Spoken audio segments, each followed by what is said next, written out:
Hoje iremos falar sobre partições.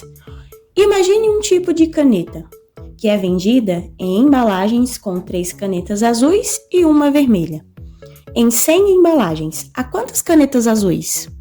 Se há um total de 20 canetas nestas embalagens, quantas são azuis e quantas são vermelhas? Em situações como essas, precisamos comparar quantidades que estão divididas em partes desiguais. Os exemplos a seguir nos mostram como podemos fazer isso. Observe o primeiro exemplo. Renata tem 3 canetas e 4 lápis na bolsinha da escola. Podemos representar esses itens usando um esquema com tiras. Observe. Na primeira tira, nós temos 3 quadradinhos roxos, que representam a quantidade de canetas. Já na segunda tira, nós temos 4 quadradinhos verdes, que representam a quantidade de lápis. Dizemos então que o número de canetas está para o número de lápis na razão de 3 para 4. Observe que a razão nada mais é que a divisão dessas quantidades. E nós temos a divisão 3 por 4, porque primeiro ele citou a quantidade de canetas e depois a quantidade de lápis. 3 canetas, 4 lápis. Agora, se nós mudarmos as ordens dos objetos, citando primeiro o número de lápis e depois o número de canetas, a razão também vai mudar. Desta maneira, a razão entre o número de lápis e o número de canetas é 4 para 3. 4 lápis e 3 canetas. Observe também que se somarmos as quantidades de lápis e canetas, teremos um total de 7 objetos. Por isso, também podemos dizer que a razão entre o número de canetas e o total é de 3 para 7. 3 canetas e 7 objetos no total. A razão entre o número de lápis e o total seria então de 4 para 7.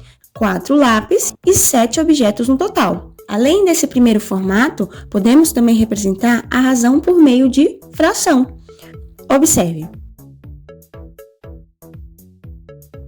Essa ideia, juntamente com o modelo usando tiras, nos permite resolver alguns problemas práticos.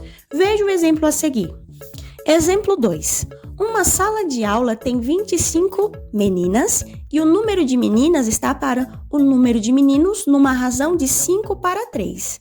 Para calcular o número total de alunos na sala, usamos o seguinte esquema com tiras. A primeira tira possui 5 quadradinhos, que representam as meninas.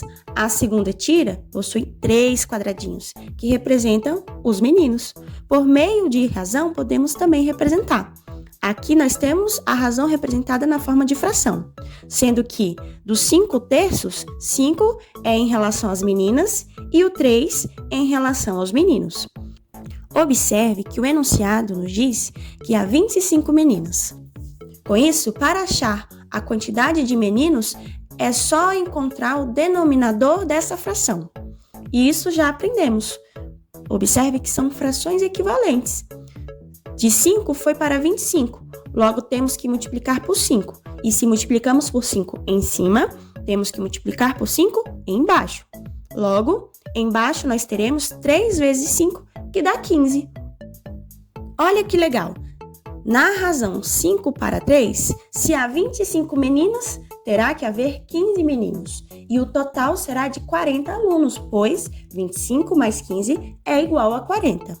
Agora vamos voltar naquele primeiro exemplo sobre as canetas, 3 azuis e uma vermelha. Se em uma embalagem nós temos 3 canetas azuis e uma vermelha, responda a pergunta a seguir. Em 100 embalagens, há quantas canetas azuis?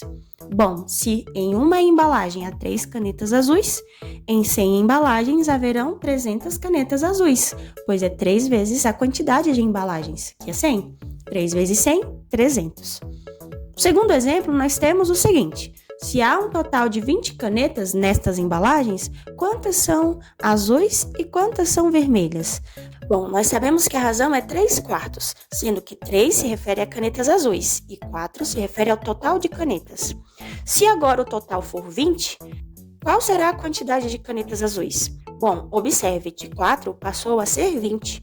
Logo, o denominador 4 foi multiplicado por 5. 4 vezes 5 realmente dá 20. Se nós multiplicamos por 5 embaixo, temos que multiplicar por 5 em cima.